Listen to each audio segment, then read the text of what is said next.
My daughter called me an ATM with a guilt trip button. That's not what she said exactly. What she said was, "Dad, you owe me."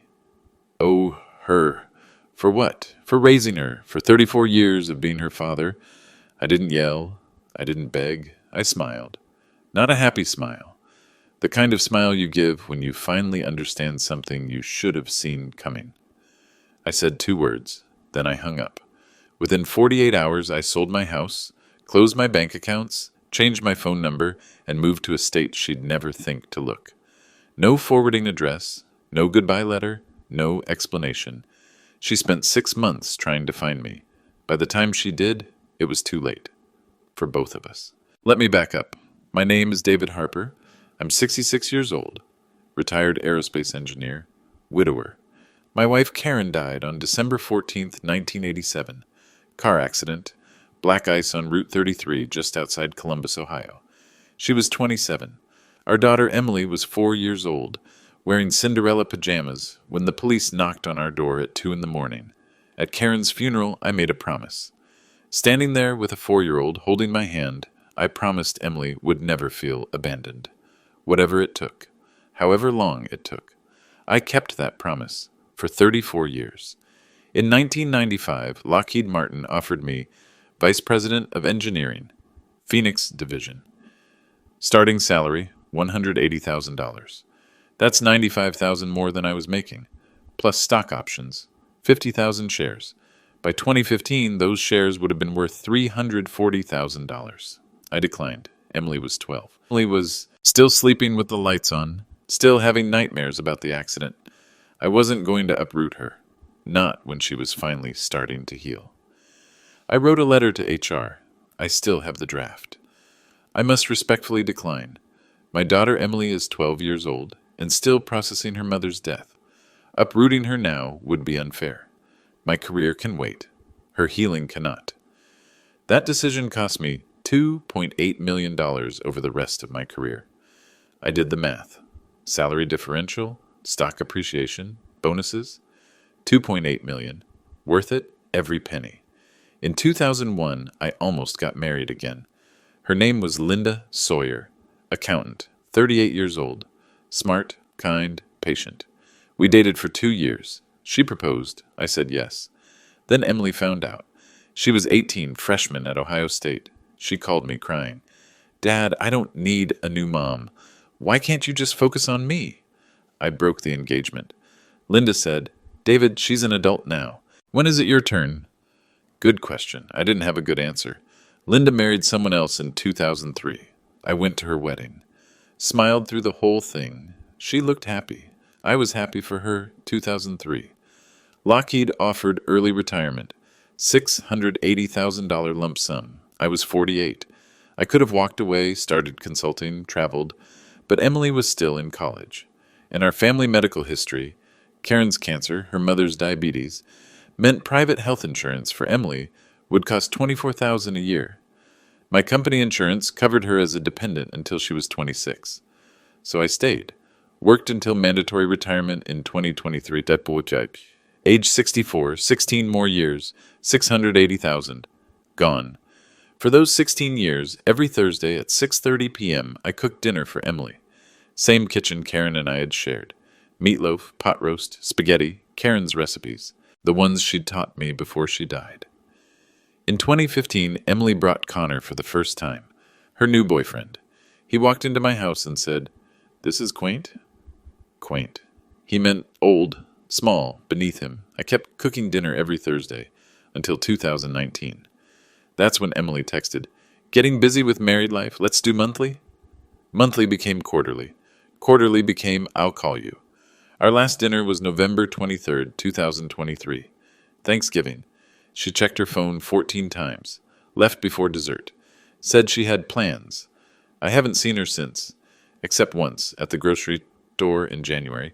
She waved from across the parking lot, didn't come over. Meanwhile, I kept a ledger. Excel file. Started June 12th, 1987. First entry, baby formula, $8.47. Note column. She smiled at me today. Every expense, every gift, every emergency documented. College tuition, $180,000. wedding, 45,000, house down payment, 80,000, car, 35,000, emergency loans that never got repaid, another 52,000, running total $340,000. I didn't keep the ledger to guilt her. I kept it because I wanted to remember every moment I got to help her, every time she let me be her dad. The note column was full of little moments. She looked like Karen in this dress. So proud. First Harper to graduate college. She called me for help. Best day all year. That ledger was my favorite document. Proof that I'd kept my promise to Karen. Until March 15th, 2025. That's when everything changed. March 15th, 7:43 p.m. I was sitting on the same couch Karen had picked out in 1993. Floral pattern, sagging middle cushion. My phone rang. Emily. First call in 6 weeks. I answered. Hey, sweetheart. Dad. Her voice was flat. Cold. We need to talk. Not, how are you? Not, I miss you. Just business. Okay, I said. What's going on? Connor's in trouble. We need money. Straight to it. No preamble. What kind of trouble, I asked. His investment fund collapsed. The one with the Parker twins. And there's the boat payments. And the country club dues. It's complicated. Bottom line, we need $340,000. $340,000. The exact amount in my ledger. Cosmic joke. Emily, I'm retired. I don't have... Don't lie to me. Her voice turned sharp. You're an engineer. You made good money. You never spent anything on yourself. You live in that same tiny house. Drive that same old truck. You have money. I know you do. Emily, even if I did, we need it by Friday. Connor's creditors are threatening to sue. If they do, we lose everything. The house, the business, everything. You have to help us. Have to? I said slowly. Yes, you owe me this. Those words. You owe me. Owe you? My voice was still calm. Sweetheart, I gave you. Exactly, she interrupted. You gave me a childhood. You chose to have me. I didn't ask to be born into that house, Dad. Into that life. Do you know what it was like? Growing up in a 1,400 square foot box, wearing thrift store clothes in middle school while other kids wore Abercrombie? I couldn't speak. She kept going. Connor's family is real wealth. They summer in the Hamptons. His parents have a place in Cape Cod. They look at me like I'm charity, like I came from nothing. You didn't come from nothing, I said quietly. You came from love. Love doesn't pay for country club memberships, Dad. Connor's drowning. His fund lost everything. $180,000 to the Parker Brothers scam. $95,000 in boat payments for a boat we'd never even use. $65,000 in lifestyle debt. We need help. You're my father. This is what fathers do. Connor's voice in the background, loud enough for me to hear. Tell him he's had 30 years of playing daddy. Time to be useful. Playing daddy. Useful. Something inside me went very still. Emily, I said, how much do you think I sacrificed for you? Sacrificed? She laughed, short, bitter. You worked a normal job. You chose not to remarry. That was your choice, Dad. Don't put that on me. You told me you didn't want Linda. I was 18. You're the parent. You should have done what was best for you, but no, you stayed stuck. Stayed small. And I grew up in that smallness. Connor says it's why I have a scarcity mindset. You trapped me in your sad little world. Sad little world. 34 years. 2.8 million in sacrifices. 340,000 in documented support. And this is what she remembered. Not the Thursday dinners. Not the late-night drives when she was scared. Not the college fund, the wedding, the house down payment.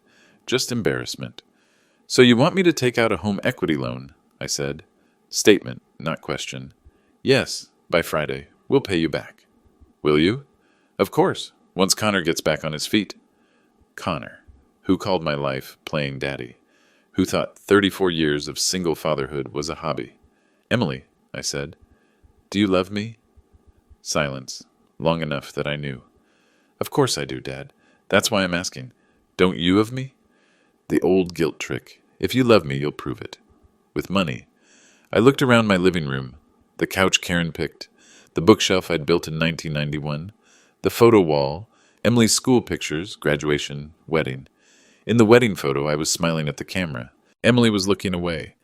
I understand, I said. So you'll do it? Relief in her voice. You'll call the bank tomorrow? I understand who you've become. Pause. What's that supposed to mean? Goodbye, Emily.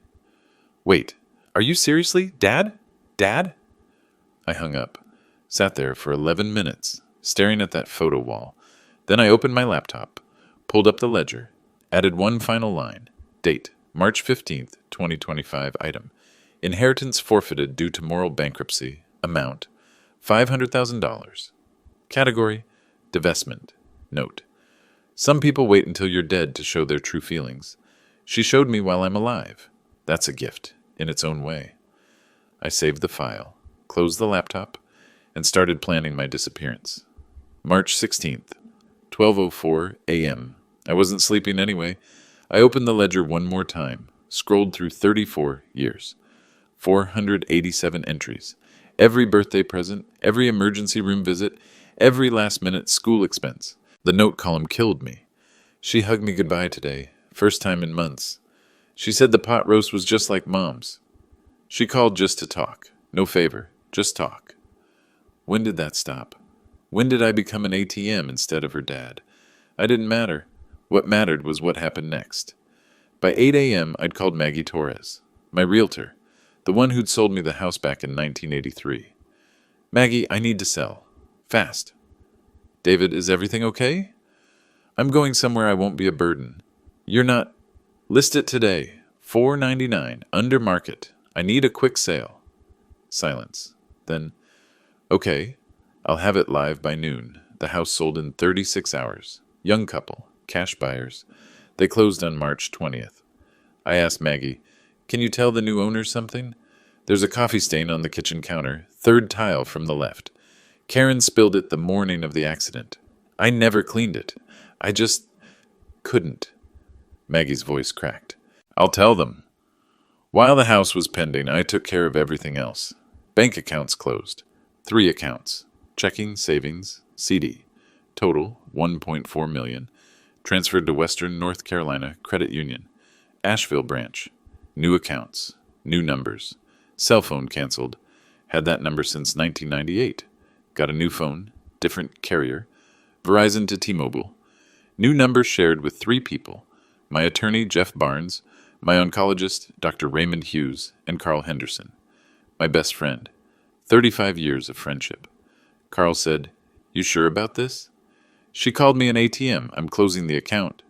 She's still your daughter. She was my daughter. Now she's a creditor who doesn't know that the debt was paid in full.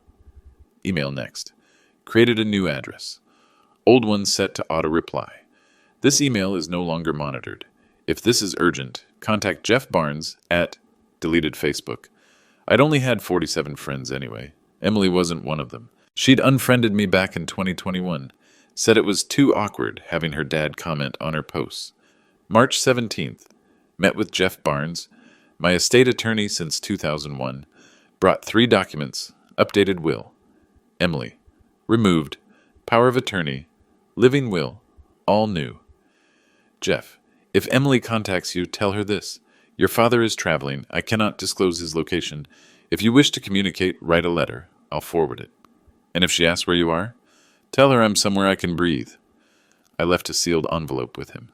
To be opened if I'm hospitalized. It has instructions for after. Jeff looked at the envelope, looked at me.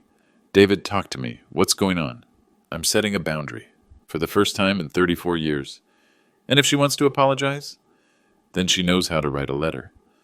March 19th, 4:15 a.m., before the neighbors woke.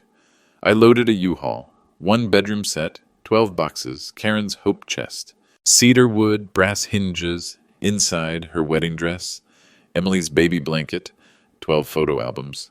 That's all I took. I left the kitchen table, the one where Emily had done her homework for 12 years, left the photos on the wall.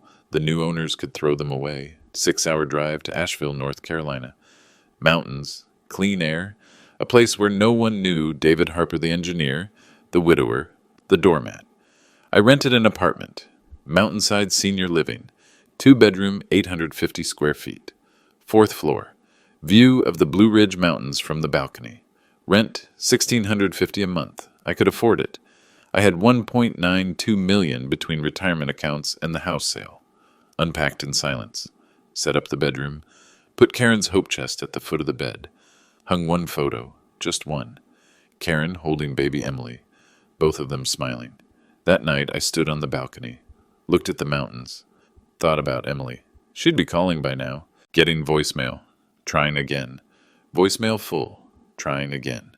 Number disconnected. Would she drive to the house? Would she use her old key? Would she stand in that empty kitchen and wonder where I went? Good. Let her wonder. Let her feel what I felt for 6 years. Calling, texting, inviting her to dinner, getting "I'm busy" over and over. I went inside, made coffee, sat in my new living room. For the first time in 34 years, I felt light. No phone calls to hope for. No disappointments to brace for. No daughter who saw me as a wallet. Just me. And the mountains. And the rest of my life. However long that would be. Emily called me 17 times in the first week. I know because Carl told me. She'd called him, frantic. "Where's my dad? Why won't he answer?" Carl, bless him, played dumb. "I don't know, Emily. Maybe he's traveling?" Week 1, she thought I was punishing her, playing a game. I'd come back once I'd made my point. Week 2, she realized I wasn't playing. March 18th, 2:30 p.m. She drove to my house. Used her key. The one I'd given her when she turned 16. The door opened. But it wasn't my house anymore. Young couple, mid-20s, moving boxes in. They looked at her, confused. "Can we help you?" the wife asked. Emily stammered. This is my dad's house, David Harper." "Oh," the wife smiled. "We bought it from Mr. Harper. Closed on Friday." "Closed? When did he move?" "We never met him, actually. Our realtor handled everything. She said he was eager to sell." Emily pulled out her phone right there in the doorway. Called Jeff Barnes. "Jeff, where's my dad?" "Your father is traveling. I cannot disclose his location." "What do you mean you can't disclose?" "If you wish to communicate, write a letter. I'll forward it." He hung up. Emily stood in the doorway of the house where she'd grown up. Strangers were living in her childhood home. Her father was gone. No note, no explanation, no forwarding address. She told Connor that night, "He's just mad. He'll come back in a few days once he cools off." Connor. "Or he's serious and we're screwed." Week 3, April 3rd. Letter arrived. Honda Financial Services. Urgent. Cosigner removed from account effective March 16th, 2025. Full liability now transferred to borrower, Emily Bradford. She'd leased a Honda CR-V back in 2023, 2 years ago. She thought she'd qualified on her own. Turned out, I'd co-signed. She'd never noticed my name on the paperwork. Without my credit score, 780, her rate jumped 4.2%. Monthly payment, $340 to $485. And the kicker? She still owed $18,340. Connor. Why was your dad on your car lease? How old are you? Emily didn't have an answer. Week 5, April 19th. Another letter. First National Bank of Columbus. Collateral release request. Emily's Boutique, LLC. Her boutique. Curated by Emily. Short North Arts District. Cute little shop. 1,200 square feet. $3,800 a month rent. The letter said, David Harper has withdrawn the $50,000 escrow account securing your business lease. Please deposit replacement collateral within 30 days or landlord may terminate per section 4.7. She called the bank, voice shaking. What $50,000? The banker explained patiently. When you applied for the lease in 2023, you didn't meet the landlord's net worth requirement. Your father placed $50,000 in escrow as guarantee. He's withdrawn it. He can't do that. It was his money, ma'am. She didn't have $50,000. Connor's credit was destroyed. His parents had already cut him off. She called Connor's parents anyway. Humiliating conversation, begging for money. They said no. The boutique closed on May 15th. Landlord found a new tenant. Week 7, May 3rd. Emily felt sick. Went to the doctor. Routine checkup. Receptionist ran her insurance card. Ma'am, this card was declined. That's impossible. The receptionist showed her the screen. This policy shows David Harper as primary holder. Account closed March 16th. Emily pulled out her wallet. Looked at the card. Sure enough. Blue Cross, Blue Shield. Primary, David Harper. Dependent, Emily Bradford.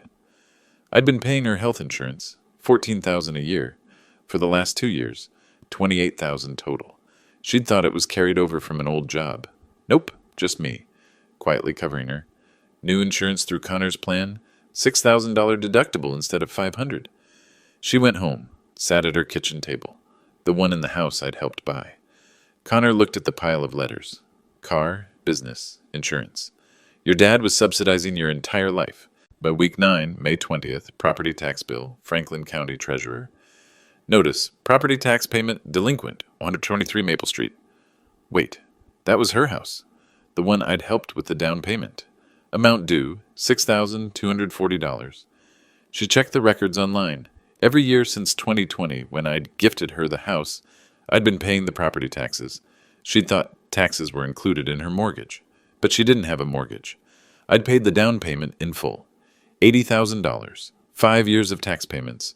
$31,200, all me. Connor did the math out loud. Car cosign, business collateral, health insurance, property taxes. That's $109,000 in hidden support. And that's just what we know about. Emily's voice was small. I didn't know. You didn't ask. Week 11, June 5th. Emily, desperate now, posted on Facebook. Has anyone seen David Harper? Family emergency. Please share.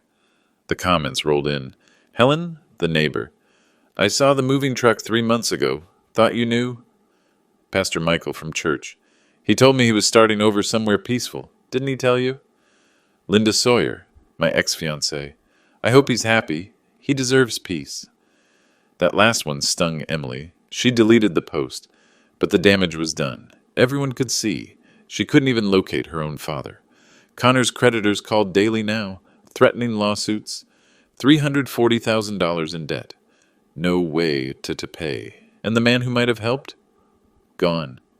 Vanished. Disappeared without a trace. Emily hired a private investigator, Martin Kowalski. $3,500 retainer. 2 weeks later, the report came back. Subject has executed professional disappearance. No evidence of foul play. He does not wish to be found. The PI's final line, what happened between you two? Emily didn't answer because she knew. June 10th. Connor's phone rang at 7 a.m. Mr. Bradford, this is final notice before legal action. The creditor. $340,000. 90 days past due. Connor hung up, turned to Emily. This is your fault. She looked up from her coffee. My fault? You said your dad was loaded. Engineers make bank, you said. He'd help, you said. I thought. You thought. You assumed. Meanwhile, I'm about to be sued because you couldn't even keep your father on the hook. Emily's hands shook. That's not fair. Fair? Connor laughed. You want to talk about fair? Let me show you something. He pulled up a spreadsheet on his laptop, shoved it toward her. Expected financial support from David Harper, $340,000. Received, 0. He scrolled down.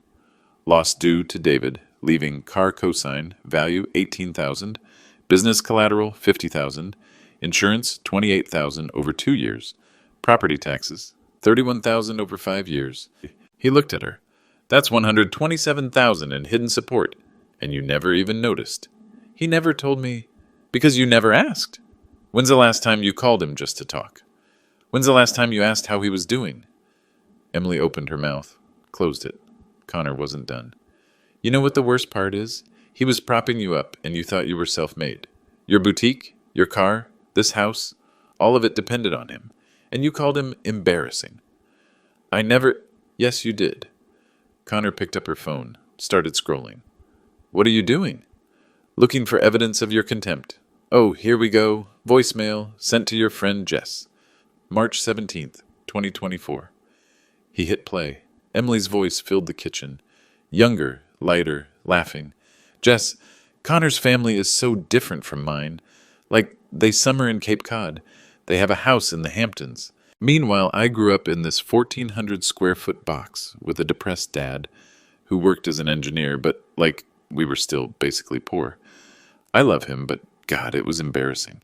Like, my high school friends would come over and see that house, that furniture, and I could just see them judging. I deserve better now. you know? Connor gets it. His family gets it. I'm finally where I belong. 3 minutes, 47 seconds. The voicemail ended. Emily's face was white. That was a year ago. I was just venting. You called him depressed. You called your childhood poor. You know what your dad made as a senior aerospace engineer? $92,000 a year. That's not poor. That's you being a snob. I didn't mean... Yes, you did. Connor's voice was cold now. And you know what? I bet he heard it. That's why he's gone. That's why he won't answer. You finally showed him what you really thought, and he believed you. That's not... My parents were right. Connor stood up. You're not worth the effort. You come from nothing, and worse, you're ashamed of it. My family has standards. I thought you could meet them. But you can't even respect the man who sacrificed everything for you. Connor, wait. No. Find your dad. Fix this. Get that money, or I'm calling a divorce attorney.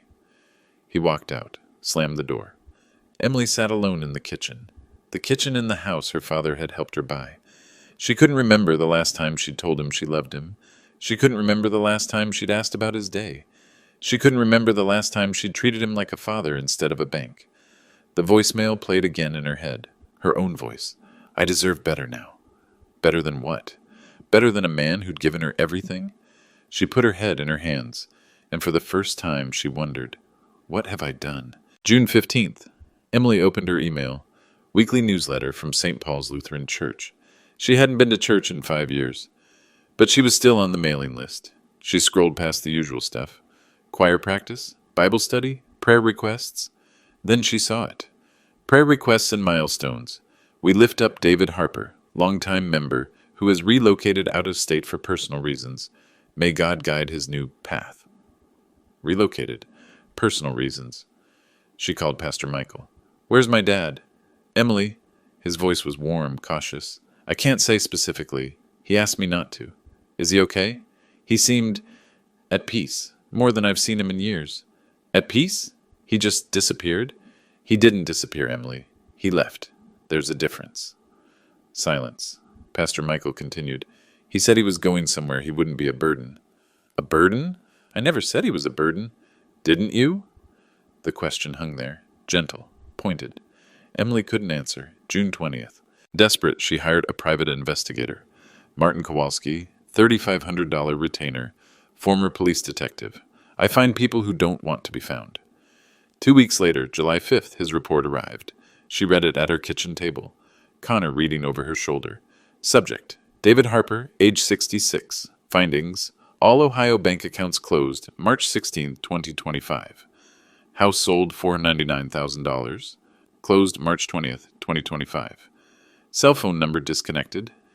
Email address, auto reply only. Social Security. Address updated, forwarding location blocked.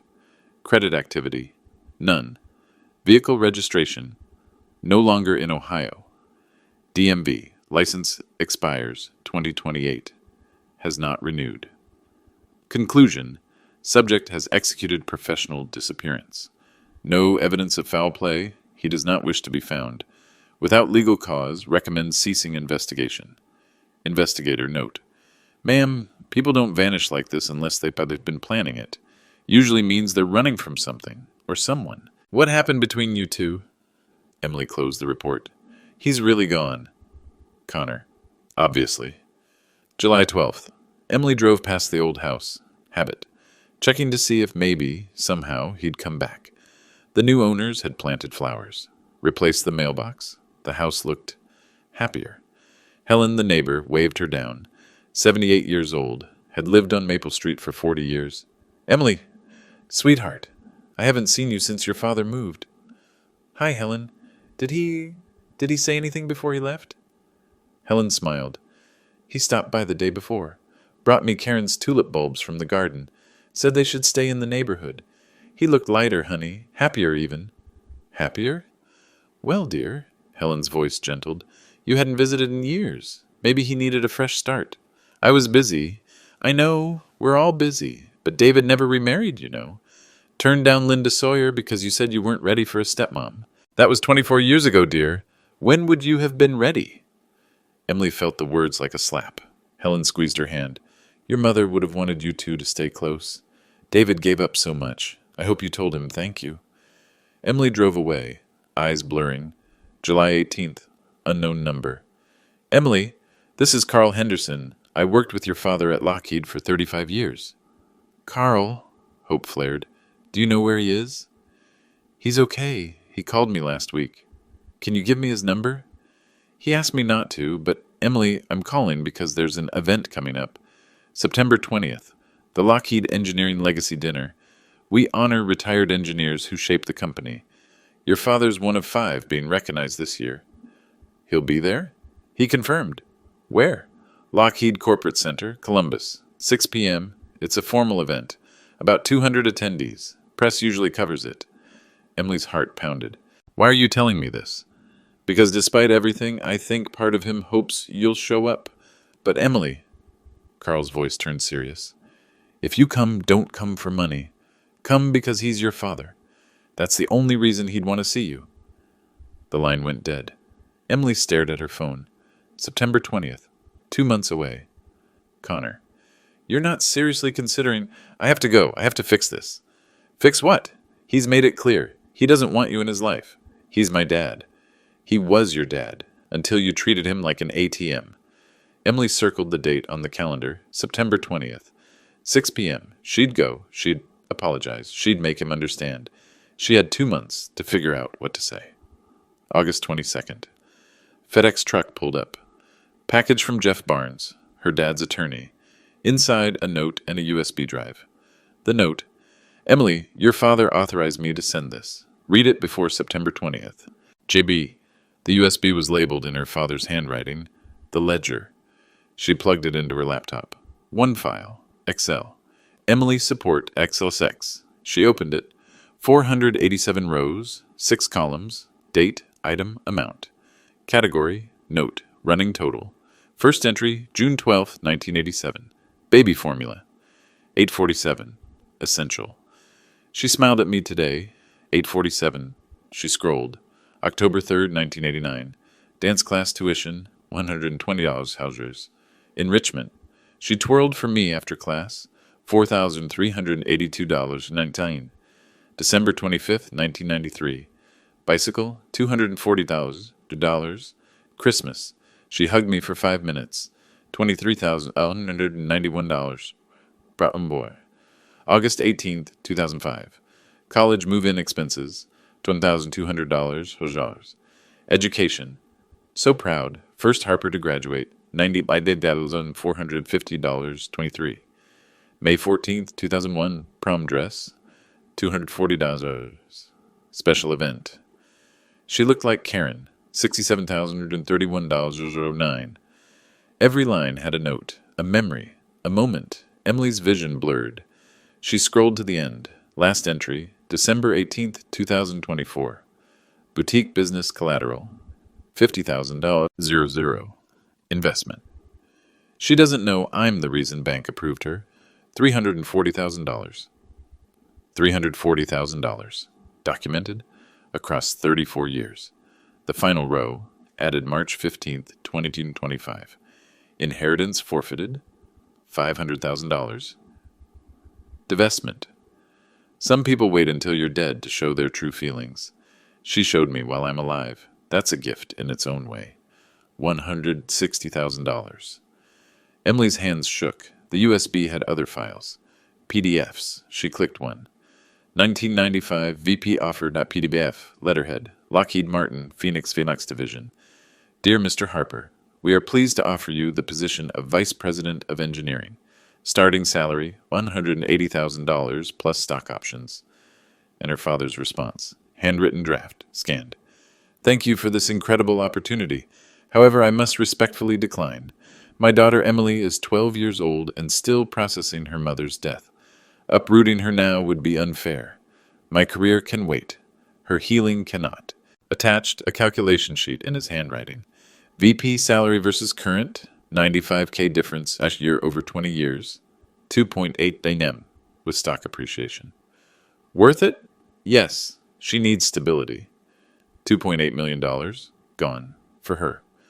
Another file. 2001 Linda.pdf email from Linda Sawyer. David, I love you. But Emily is 18 now. She's an adult.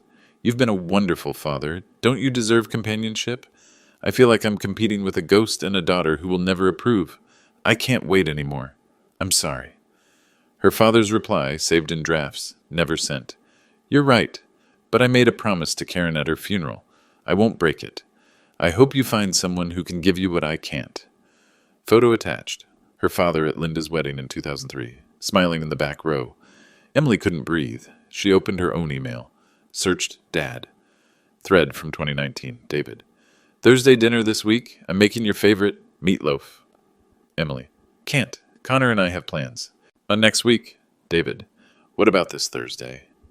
Emily. Busy month. Let's do next month. Next month? David. Miss you. How about Emily? Dad, I'll reach out when I have time, okay? Last email she'd sent him. November 2023, 9 months before the demand call. Subject, need favor. Body, can you watch the Boutique Friday? I have a thing. His reply, of course, anything for you. Her reply, nothing. She made a new spreadsheet. What I remember versus reality. Memory. Dad was sad and distant. Reality, he invited me over every week. I stopped coming. Memory, we were poor. Reality, he gave me $340,000. I never said thank you. Memory, he didn't support my dreams. Reality, he put $50K in escrow so my boutique could exist. Memory, he chose not to remarry. His decision. Reality, I said I didn't want a stepmom. He listened. Memory, he had a normal career. Reality, he turned down 2.8 M to keep me stable. She closed the laptop. Connor stood in the doorway. Well? I need to apologize. He won't answer your calls. Then I'll go to that dinner, and I'll tell him I was wrong. What if he doesn't forgive you? Emily looked at the USB drive. At 34 years of love, documented in 6 columns. Then I deserve that. September 20th, 5:45 p.m., Lockheed Martin Corporate Center, Columbus, Ohio. Emily stood outside, smoothing her navy suit. She'd tried on 6 outfits. This was the most respectful, the most I'm sorry. 218 people inside. Engineers, executives, families. A reporter from the Columbus Dispatch. She walked in. Carl Henderson at registration. Emily, I'm glad you came. Is he here yet? Not yet. Soon. Carl's eyes were kind but cautious. Emily, I told him you were coming. He said, we'll see. Where should I sit?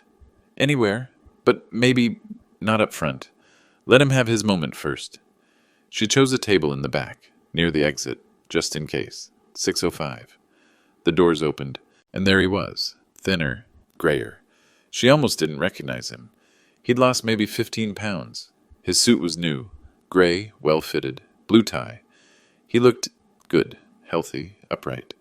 Their eyes met across the room. He nodded once, not warm, not cold, acknowledging. Then he walked to the head table, the honorees table. Whispers around her. That's David Harper, 42 years with the company. Heard he moved to North Carolina. Nicest guy you'll ever meet. 6:30. Lights dimmed, screen lit up. Honoring David Harper, 42 years of excellence. Video started. 8 minutes, 12 seconds. Photos, her father at a drafting table in 1983, design meetings, rocket component testing. Voiceover. David Harper joined Lockheed Martin in 1981. Over 4 decades, he contributed to 14 major projects, including navigation systems still in use on current spacecraft. More photos. Her father with teams, smiling, young, then. In 1995, David was offered Vice President of Engineering, a promotion most engineers only dream of. The letter appeared on screen. I must decline. My daughter's stability is non-negotiable. The voiceover continued. That decision cost David an estimated $2.8 million in lifetime earnings. When asked why, he said, my daughter had just lost her mother. She needed a father more than I needed a title. Emily's breath caught. Photo. Young Emily, age 12, at a school event. Her father in the background, watching, proud. Next segment. Mentorship. Photos of her father with young engineers. 6 different people over the years. A woman appeared on screen. Angela Bennett, CTO at a tech firm. Emily recognized her vaguely. Angela's voice. David taught me that engineering isn't just math, it's problem solving with heart. When my father passed away in 2007, David checked on me every week for a year. He knew what loss felt like. He made sure I never felt alone. More testimonials.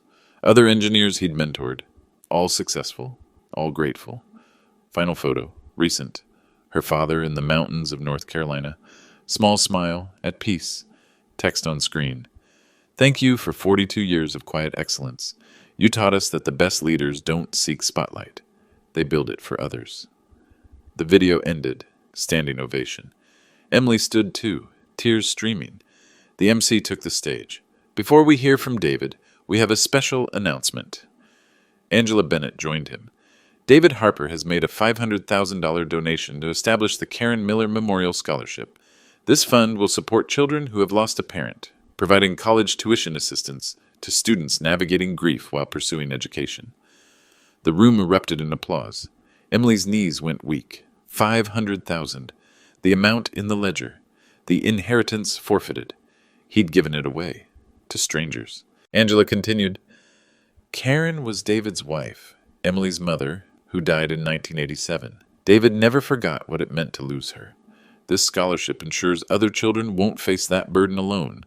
The first scholarship will be awarded next fall to a student at Ohio State. Screen showed a plaque design. Karen Miller Memorial Fund in honor of children who lost parents. Endowed by David Harper, who never forgot his. The woman next to Emily whispered to her husband, That's his daughter in the back. I heard they're estranged. Emily wanted to disappear. Her father took the stage. Applause. He raised a hand. Quiet authority. Thank you. This is overwhelming. His voice, calm, strong. The voice she'd heard her whole life. I worked here because I loved solving problems, but my greatest challenge wasn't engineering. It was fatherhood after loss. Pause. When Karen died, Emily was 4. I promised myself she'd never feel abandoned, so I made choices. I stayed in Ohio when I could have taken bigger roles elsewhere. I stayed single when I could have remarried. I stayed at a job I could have left for more prestigious positions. Another pause. Why? Because stability mattered more than status. Because presence mattered more than promotion. Because being her father is the most important title I'd ever hold. Emily's chest tightened. I don't regret those choices. He looked toward the back of the room, at her. But somewhere along the way, I failed to teach the most important lesson. Gratitude isn't owed, it's given. Love isn't transactional, it's freely offered. And family isn't about what you can provide. It's about who you choose to be. The room was silent. Recently, someone I love very much asked me for money. Not asked, demanded. Said I owed them. For being their parent. For raising them. Uncomfortable shifting in seats. I don't say this to shame anyone. I say it because at 66, I've learned something. You can't force someone to see your value. You can't make someone appreciate your sacrifices. All you can do is stop letting them take you for granted. He gestured to the screen. This scholarship is for children who lost a parent, but will never forget what that parent gave. Kids who'll grow up saying thank you instead of, you owe me.